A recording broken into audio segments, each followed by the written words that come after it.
If you've ever had a computer virus or been the victim of an email scam, you'll know it's no joke. And it's definitely no laughing matter if something similar happens at sea.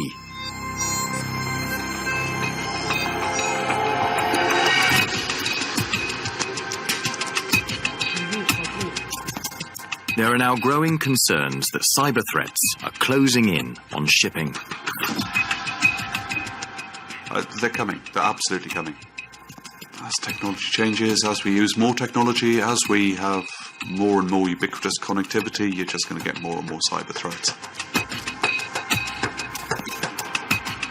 10 years ago, many ships weren't networked, they weren't patched up, and nowadays with the reduction in crew sizes, there's an increasing dependency on the electronic devices and communications back to shore, back to other ships.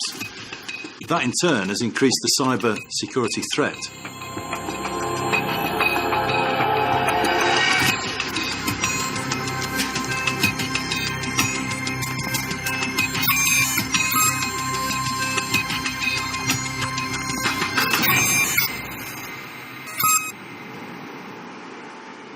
Ships' crews are used to protecting a ship from physical threats or intrusion.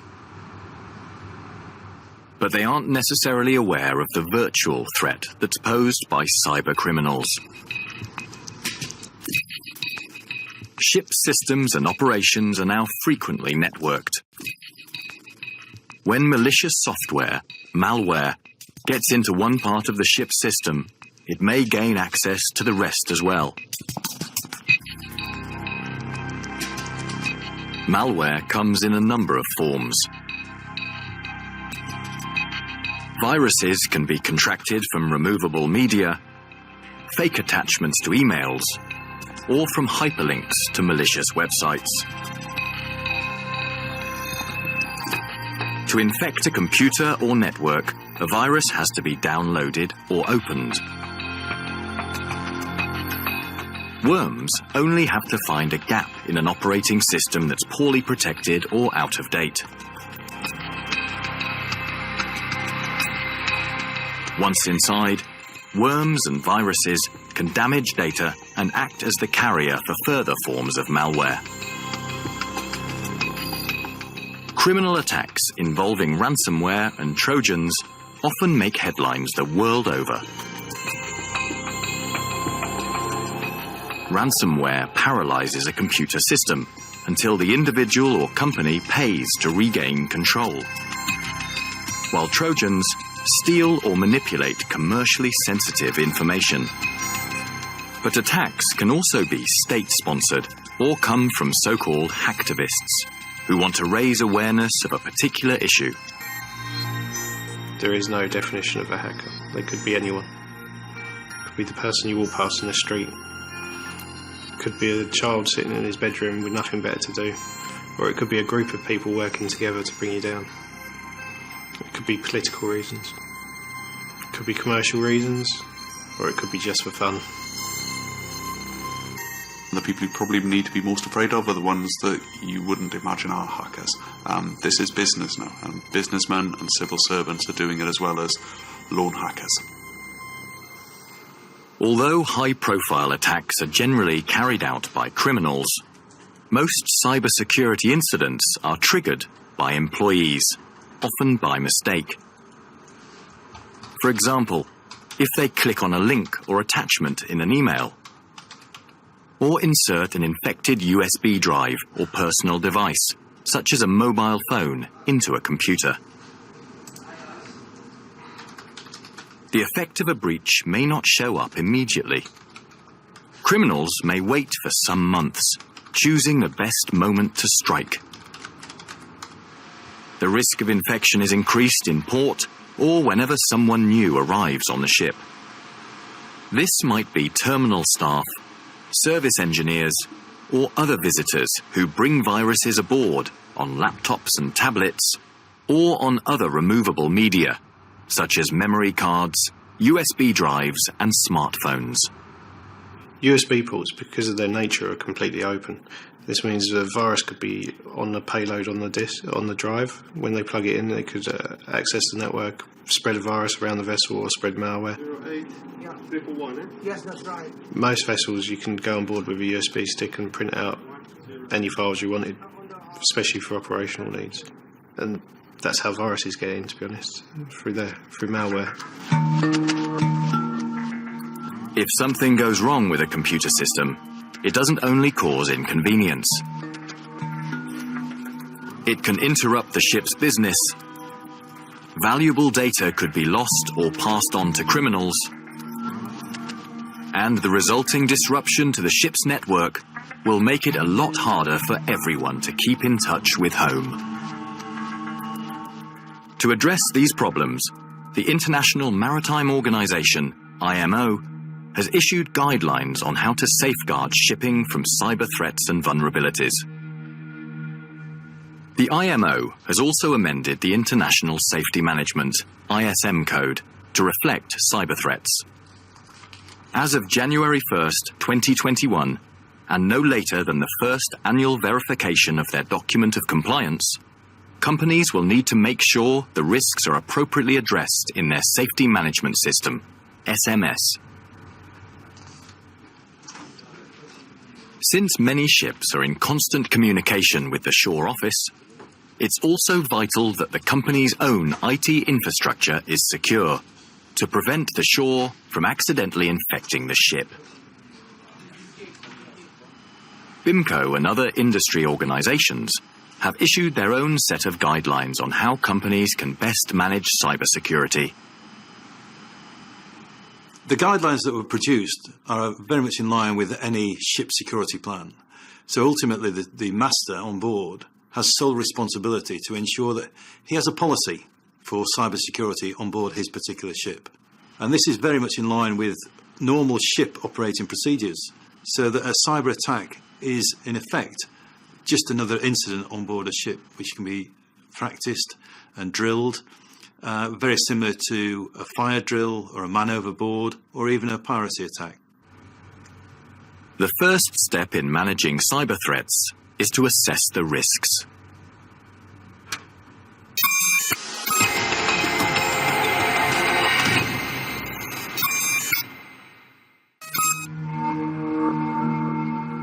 A cybersecurity attack could target the ship's Wi-Fi network through infected software updates or email.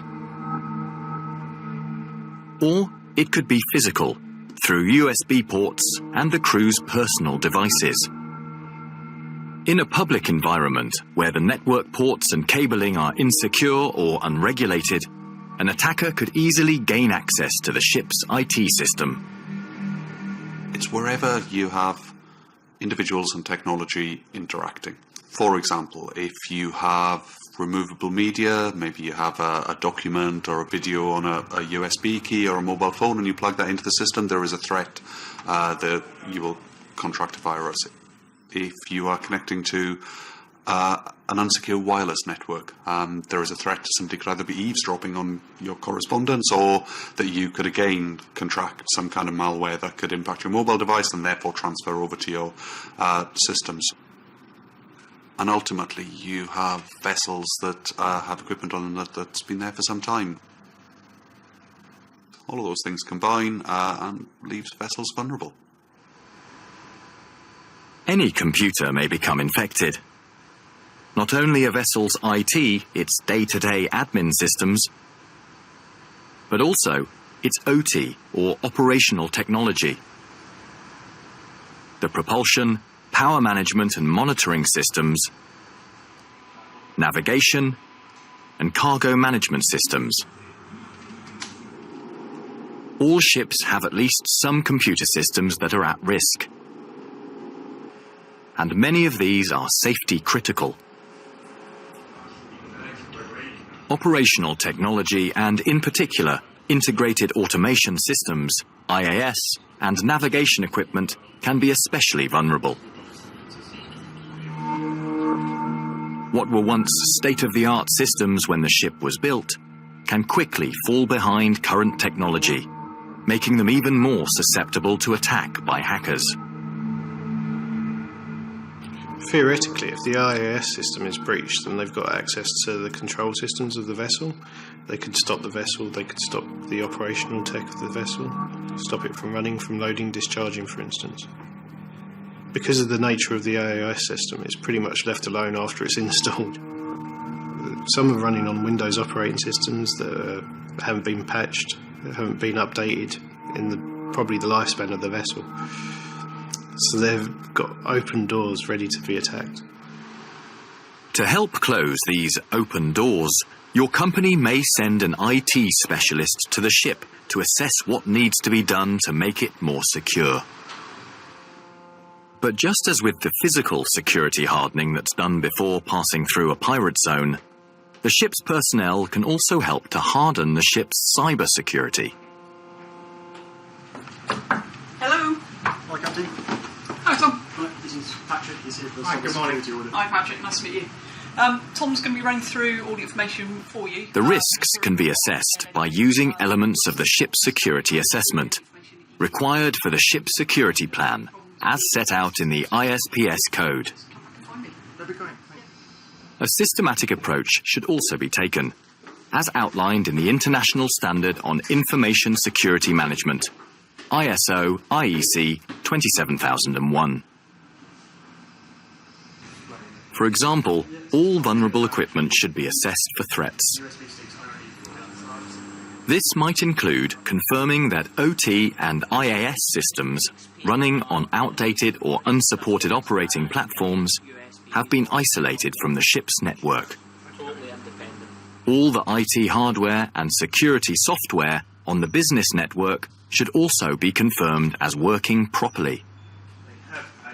And a check should be made to see that personnel are not logging on as an administrator if they are not authorized to do so.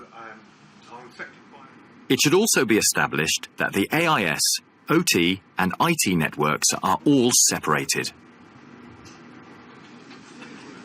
Your company's IT department may be able to check the security of your business Wi-Fi network remotely. Or this could be tested and scanned locally aboard ship. Either way, it's essential that the connection is confirmed as secure, as the ship's Wi-Fi network could be an entry point for a hacker. Because of the broadcast range of the Wi-Fi system, they can normally access it from the jetty, which means if they can access it from the jetty, they can attempt to connect to the ship via the Wi-Fi system. A wannabe attacker could search for an IP address within a certain range, find you, and then attempt to access your network. Scan the ports to see what's free, and attack those ports to see if they could get in. So let's have a look at these. Okay, so as we can actually see, you've got 3 ports that are showing as open. Are you using Any issues or vulnerabilities found during the assessment should be noted and acted upon. Close the other 2 ports. But assessing cybersecurity is only the beginning. Your firewall is checking for the actual port. Everyone on the ship can play an important part in maintaining cyber hygiene. Attacker tries to run in.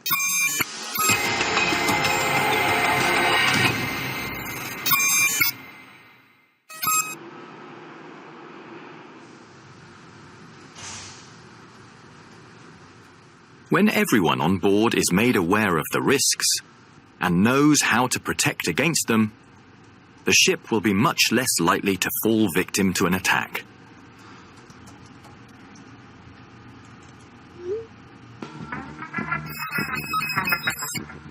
Phishing is one of the most common cyber breaches, where criminals trick victims into revealing personal financial information. Often they will have found out facts about you or your company from the internet and social media sites. One of the things that people tend not to think about is when they're interacting publicly on technology media, so social media, not because of privacy issues, but because that information can be used to craft emails to then send to you that appear relevant to your particular situation. You should be wary that the people you're speaking to aren't necessarily real people, and you should be careful of that when you're sharing information. However long you've built up a relationship with them, if you haven't met them, if you haven't spoken to them, if you don't know them, people are making money from this. It's in their interests to fool you into sharing information in some way. Using social media, criminals might send you a message, maybe liking something you have posted. The message may even look as if it's come from someone you know. Someone who has perhaps friended you in the past. If you are not careful, you may either authorize money to be taken out of your account or give away login credentials without realizing it. And clicking on a link or opening an email attachment runs the risk of contracting a virus. When in doubt, delete suspicious emails immediately. And always check whether emails asking for confidential information about the ship are authentic. We've received emails pretending to be from the bunkering company saying that they've bunkered one of our vessels and that they require payment. The only thing's wrong with they sending it to the wrong people and from email addresses that didn't match the bunkering company. And we didn't do bunkering at that time. So we know it was not an original email, but they were asking for payment. Cyber hygiene is not just about being careful with emails. It's also about taking care when sharing files or media. For example, be aware that TV or movies downloaded ashore could bring viruses on board that could damage the ship's network. And never plug in an unknown USB drive that you find on a desk or other surface. It could contain malware and have been deliberately placed there. What we have seen is crew members coming on board ships with USB sticks that they've maybe bought cheaply. They don't know the full contents. And it's believed that some are already diseased when they're purchased. This is why antivirus programs should always be set up to scan removable media automatically. If you or visitors need to use removable media, check the program settings to see that the scanning hasn't been turned off. And as an extra security measure in case they are misplaced, it is recommended that the ship's USB drives are encrypted. Cybersecurity risks can also be reduced in a physical way. By locking cabinets that hold computer hardware, network connections and cabling. Blocking open network sockets, USB ports and CD/DVD drives. Naming USB drives for specific roles. Not leaving third-party technicians alone while they use the ship's computers or work on safety-critical systems. And ideally, providing surveyors, agents and terminal planners with their own dedicated computer that's not connected to the main network. The shore office should help to protect the ship's systems against malware by making sure the antivirus programs and operating systems are regularly updated, and by supplying the ship with a whitelist of approved software and websites. The shore office also has the responsibility for setting the administrator passwords for the ship's business network, but these should be made available to the master as well. As an extra precaution, a hard copy should be made and kept in the ship's safe. This is not only for security reasons, but also if work needs to be carried out when communication with shore becomes unavailable. User login passwords should be memorable and strong, but at the same time, not too easily guessed. They should contain a mix of upper and lowercase letters and numbers. Above all, they should never be written down. If a password has already been taped to a computer, it should be removed. When using social media, remember to adjust your privacy settings to high. And be careful what you post. The information, opinions, photos or videos that you upload could all be used by criminals or the company's competitors to gather information about you and the ship's activity. The ship's own data must be backed up regularly. If it should be lost, it could cause all kinds of problems for the ship and the business. Finally, avoid improvising. For example, certain onboard systems are not designed to be connected to other devices. The ship's safe operation could be compromised.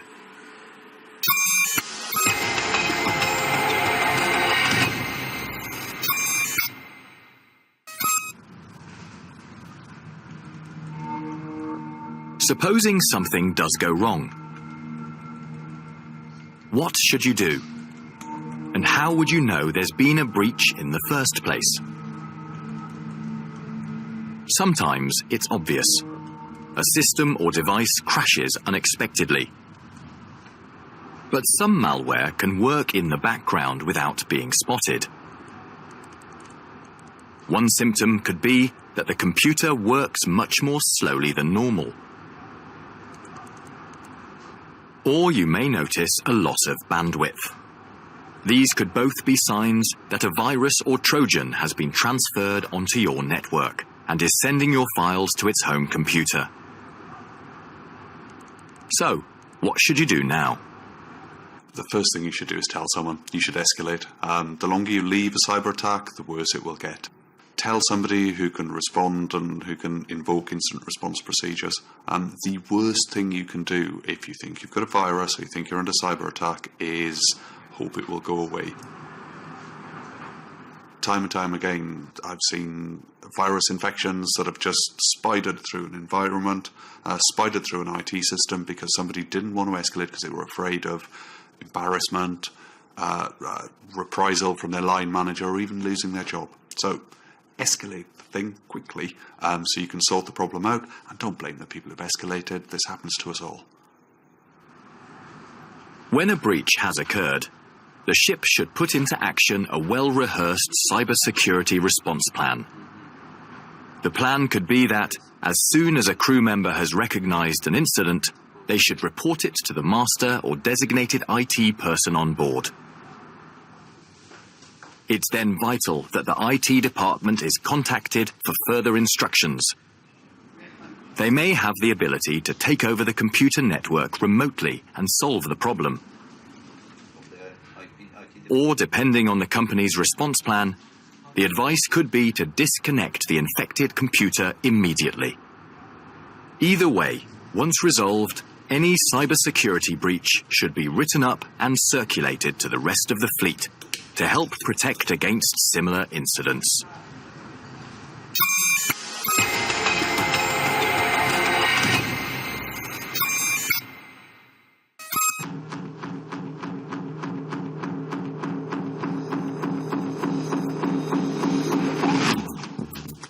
Satellite communication is becoming cheaper, faster, and more widely available.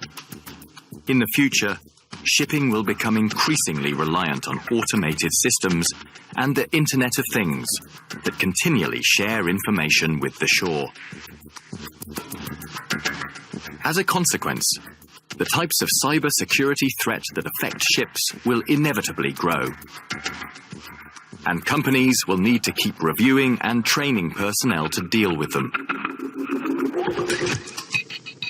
It may not be realistic to eliminate the threat entirely, but wherever possible, prevention is better than cure. Companies should have a cybersecurity policy that is led by management, and cybersecurity procedures that form part of the SMS. But everyone on board has a vital role to play in keeping all the onboard technology running smoothly. Remember, assess the risks. Be vigilant. Be careful with email attachments and links. Check that the antivirus program is set to scan all removable media automatically. Create strong and memorable passwords. Think before you post on social media. And monitor all non-crew members' use of computers while they're aboard. If you think there may have been a cyber breach, tell the designated officer immediately. Finally, all incidents should be reported so that investigations can take place and lessons can be learned.